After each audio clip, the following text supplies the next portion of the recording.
It's my feel-good breakfast show.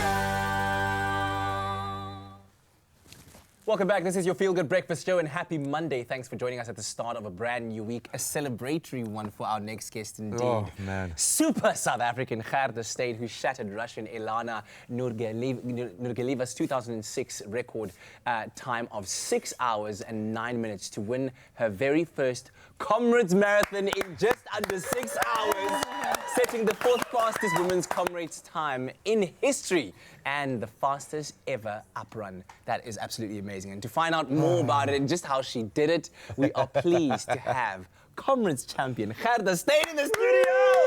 Come on.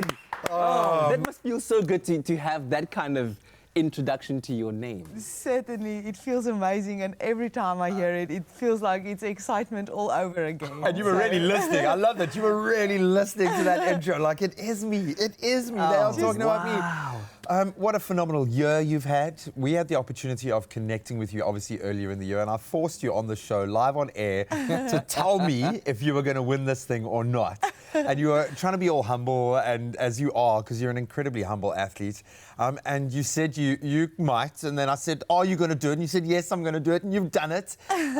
This must feel like you've achieved something, because let's be honest, you've done it in a way as well, which says to the world that you are literally one of the best athletes on the planet right now. Wow. What was that experience like? How tough was it? How easy was it?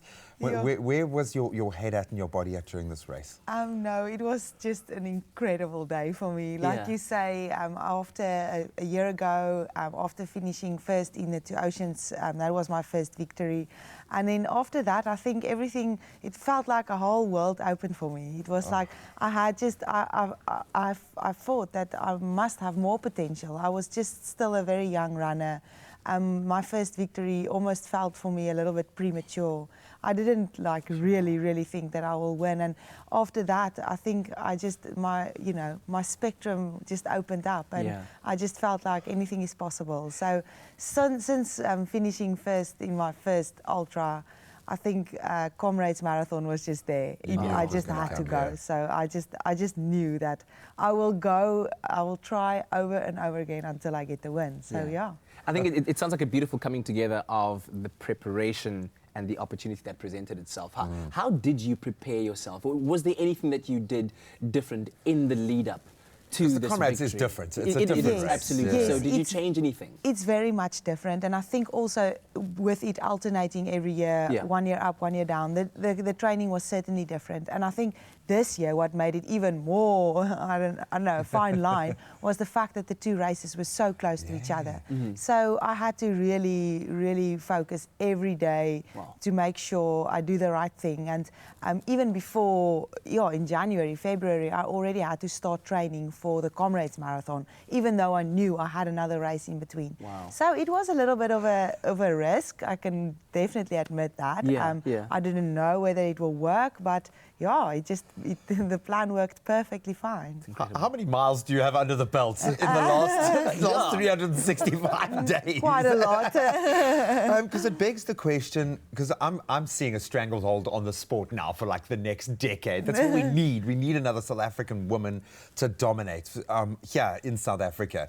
But how do you look after your body? What is next for you? Are you going to do it again next year? So yes, that is definitely a good point. I'm very fortunate. I'm still quite young, so I find that my recovery in between races is quick. And also, there's a lot of factors that you have to take in consideration in order to do that. It's not only just age, but so for me personally, I make sure that I don't overtrain. Even like I said, with two races being so close to each other, I don't recommend it actually. It's not the way to go about, and I certainly won't try and do that year after year.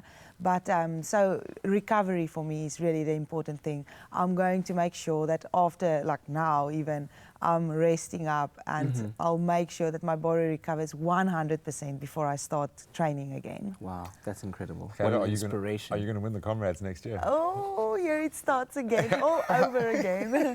So while I know that some people say that you're not a true champion until you've won both up and down, so I will definitely go back and try my best. Are you going to win the Comrades again next year? I'm going to try to be a real champion. You are a real champion. Thank you so Gerda Steyn. My goodness. What a way to start the Monday morning. Thank you so much for joining us. Thank you so much, guys. It's always a pleasure to join you in show. Hashtag Monday motivation.